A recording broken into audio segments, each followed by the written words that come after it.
Hey yarn gang, Nikki at Bunnycraft Oxford here with another Dye With Me video. And we're doing roving again. If you haven't picked up on it already, I've gone completely mad about the spinning and about the roving and the fibre, and all this is getting nice and warm. Let's just, I'm just going to move this around a little bit just to distribute the heat, because it's not very even right now. This a bit better, a little bit, not a lot. I know I shouldn't be doing this right now, but yeah, it's like really hot and then not hot. And why am I sticking my bare hand inside the hot water? I don't know. You tell me. Let me just wipe my hand. Oh, let's not just go wiggling everywhere now. I want to turn this down a little bit so I don't burn the fibre. So what have I got in the pan? I have got two different types of fibres and they're running this way. There's 200 grams in total. So the one that you can see sort of here and see with this sort of light strand running through it, that's 70% merino, 30% tencel top. So it looks like all this when dry, and you can see like this really bright shiny fibres running through it, and that's the tencel top. And then the other one that I have in here, oh that's not good, is 70% merino, 30% nylon. So this is my first time. My hair is everywhere, look at that, madness. So this is my first time dyeing merino roving. I have done Falkland, I've done Corriedale, and I have done Andy's top. And instantly, I mean, so the ones I've dyed so far, the Falkland is fine in terms of the fibres. The Corriedale is sort of fine to medium, and so is the Andy's top. This is extra fine, and oh my god, as soon as I put it in the water to just soak it, it just spread out like a cloud and it became nearly unmanageable. I had to just strain it really carefully, and then getting it in here was really difficult. So I think in the future what I will do is I will actually soak it in the pan I'm going to dye it, and then just remove the excess water, because oh sweet Jesus, yeah, this was really difficult. So the other thing that I wanted to mention is, again, because it was so difficult, I have no idea how much I might end up felting this in the process. So I'll either keep this for myself if it's absolutely ruined and maybe just do a felting project with it. I've not done felting before, so we'll see. But I'm going to get dyeing, and I'm going to be doing some using up of old dyes or unfinished dyes. So I have an unspecified amount of royal blue and black in here. I don't know what sort of depth of shade it is. I know nothing. I just know that it's royal blue and a little bit of jet black from Jacquard. So I'm literally just going to pour this everywhere and see what happens. I got this fibre on discount from World of Wool, so I'm not too bothered if it looks really weird.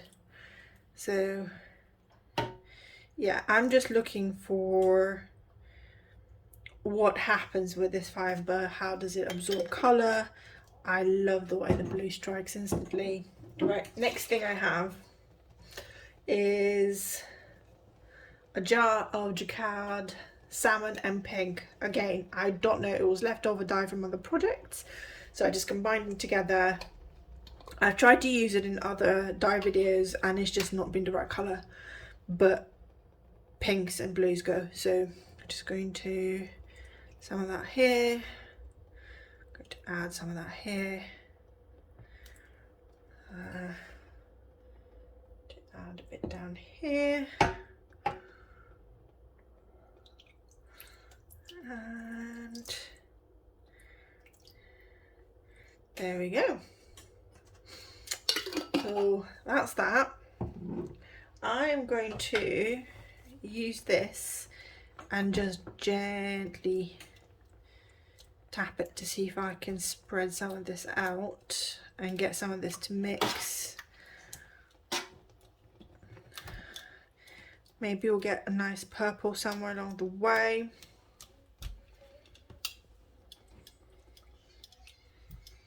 It's going to be a lot of white. I'm not mad at that.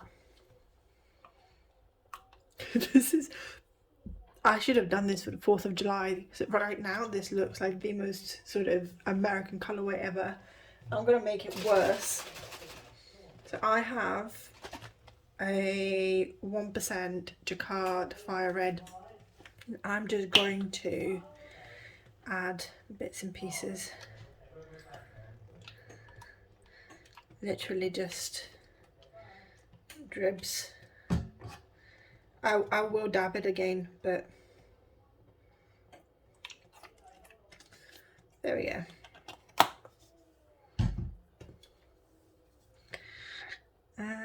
Ooh. I mean, I love this red anyway, but I'm really enjoying what this is doing.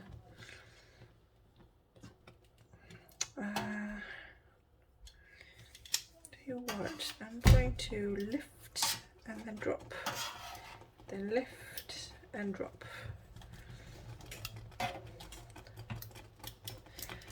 So there is a little bit of acid already in the, oh, I like all of the purples that you're getting there, and that's definitely cool. I'm not going to be mad if the blue turns into purple. Purple's my favourite colour. I might go get some more blue. I know I've got more leftover blue stock somewhere. Give me a second. Right, blue. I have no idea what this is, but looking at this is going to be turquoise. And I reckon that might be 1%. And I have a feeling, let me put this down on the counter without actually, let me cover my counter first. I have a feeling this may have crashed on a solution.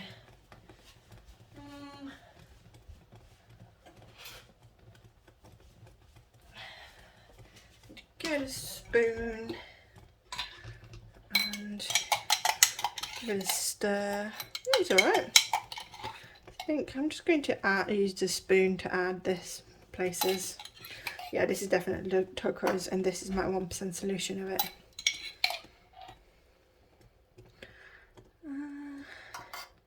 I don't know if I love it, you know.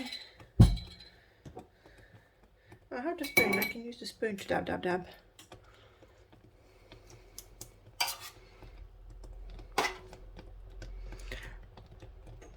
Nah, I'm not mad about this. I'm not liking this, so I'm not going to add any more of that.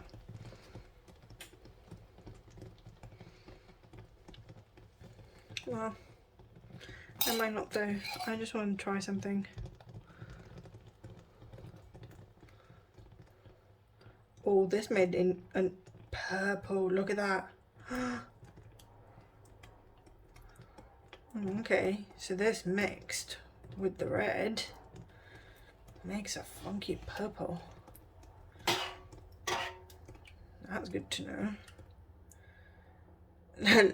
I have discovered America, ladies and gentlemen. Red and blue makes purple. Who would have thunk it? Okay, I want to do that. Oh, my favourite drippy bottles.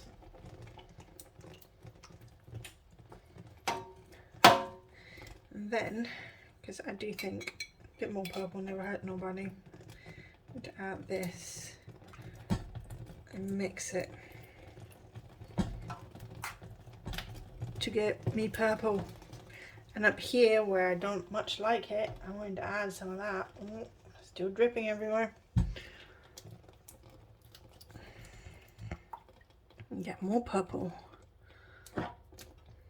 And bring it to here.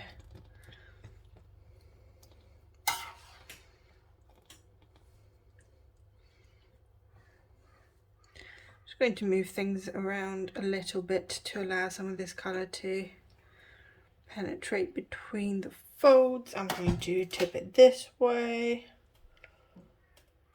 to mix it. I'm never going to be able to recreate this, but do you know what? I don't mind. We've got some beautiful purples happening here at the bottom, and I'm going to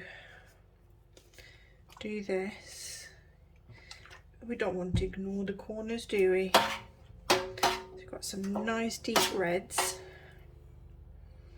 and then we're just going to add a little bit of blue, and then mix that to make more purple.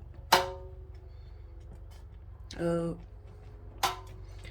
I have no idea how am I going to wash this fibre? Oh dear God. I know what I'm going to do. I'm gonna message Sadie from Sadie Spincraft and be like, Sadie, help. How do I wash this bad boy? Because oh dear God, this is so delicate. I'm telling you, it is so delicate. Let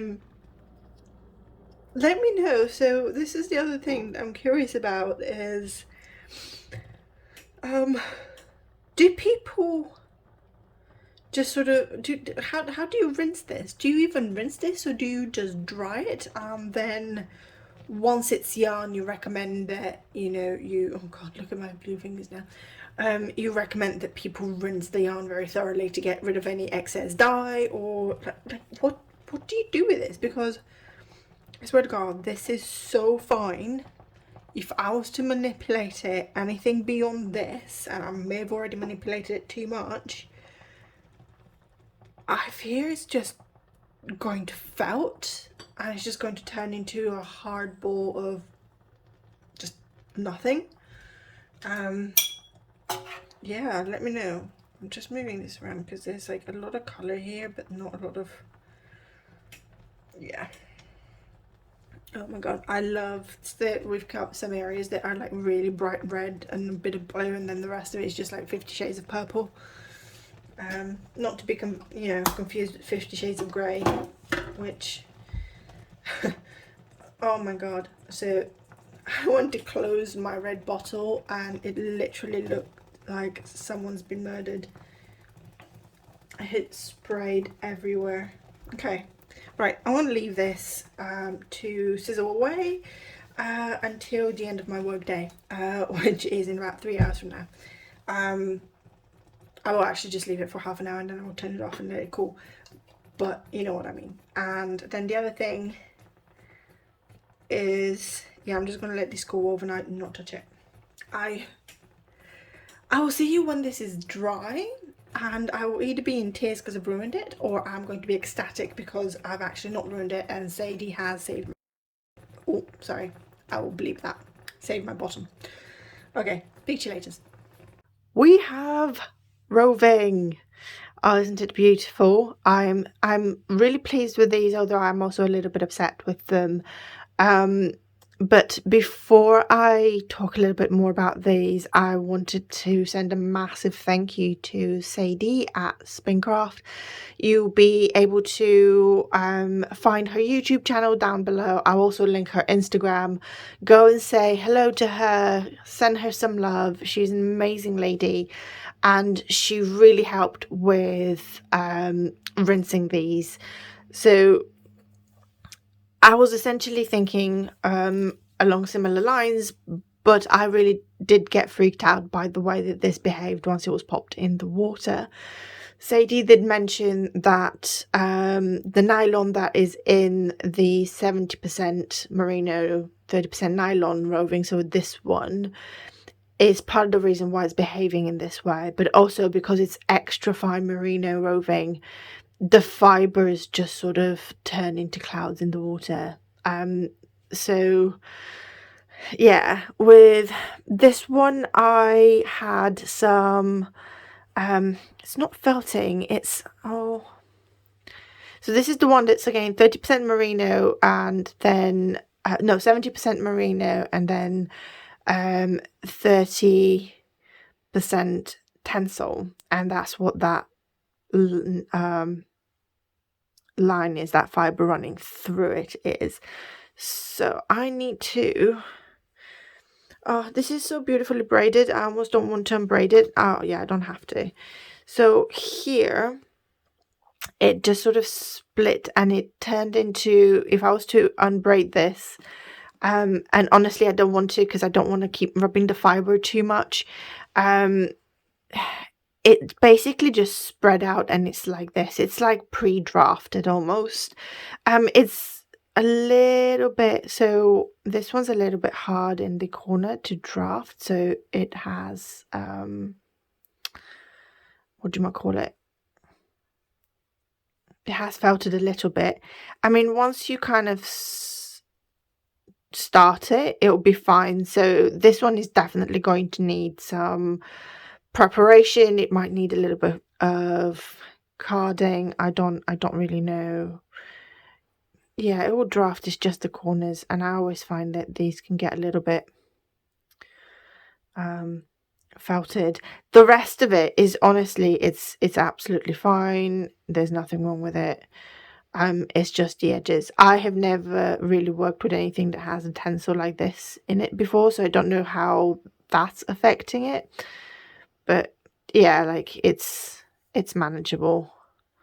It'll just need some fibre prep for me, which is fine. I don't mind. So neither one of these is actually going to on the shop. As much as I love this, neither of these two braids is good enough to go on the shop. And the reason for that for this one, and I will unbraid some of it for this one. I'm unbraiding it from the wrong side. Well, actually, it doesn't matter because I can still show you. So it basically split like this all the way through. So it is really split. It's super soft. Again, there's absolutely no issues drafting this. This is going to draft like an absolute charm. It's fine. This might be really good fun, just sort of carded with some other colors, or maybe turn into like Rolags or something. But I will probably just spin it as is. You can see we've got some beautiful purples. Oh, so beautiful purples. Okay, I will undo some of it just because the purples are so beautiful. So yeah, we got those beautiful purples. Do you see what I mean? It just basically did that. It just kind of started separating itself before I even did anything. It is so soft though. So Sadie said that this is probably because of the nylon. It's just sort of done this. But that's essentially what I was going to do with it anyway. I was probably going to split it in three, spin it in 3 different bobbins, and then do a 3-ply. Hopefully get something that's sort of decayed to worsted and get enough for a cow. I would love to have a cow in a sort of a spin cycle version of this and these colors. This makes me think 4th of July as well. It's really funny. It's like little bubbles. So yeah, this was my my first foray. I have about 600 grams left of this type of fiber. So I've got 600 of this and 600 of this as well. So I will need to figure out whether I can dye them in a way that they are then sellable, essentially. But if not, I will be spinning enough yarn to make jumpers. But I think what I would do is the rest of it, if I can't dye it successfully without just sort of turning the roving into strips, I will spin it first, dye it after, and then maybe put the spun yarn up, although that would just end up being prohibitively expensive because it would end up being something like 40-50 pounds for 100 grams skein of hand spun, because it takes a very long time to spin these things. So I'm going to stop rambling because it's been 6 minutes. I'm sorry. I hope that you enjoyed this. I hope my mild panic at, oh my god, how I'm going to rinse this was entertaining. It certainly wasn't for me. Oh, one more thing I want to mention is that they were both dyed in the same pan, and yet this is so much more saturated than this. I mean, there's saturated pieces of this, but this is a much more muted roving. So I wonder how much the tensor has to do with that. The tensor has obviously picked up some colour, but most of it is still very much white. So yeah, very, very curious. But yeah, so you can see my pajamas. Still wearing my pajamas. Not being made to go into the office. Well, I will be soon, which will be interesting. Anyway, as I was saying, I hope you enjoyed yet another video of me dyeing some random fibre. Please do hit the thumbs up because that really helps the channel. It really helps me gain more followers, which helps me create more content. It's weird how these things work. If you're new to the channel, then do hit the subscribe button and the notification bell so that you don't miss future videos. If you enjoy my content and you want to support me make more content, then you can use the links below to buy me a coffee or buy one of my yarns. There's also a couple of pieces of roving on there as well if you're a spinner or do felt art. So yeah, thank you for joining me. It was lovely to see you, and I will see you next week. Bye bye.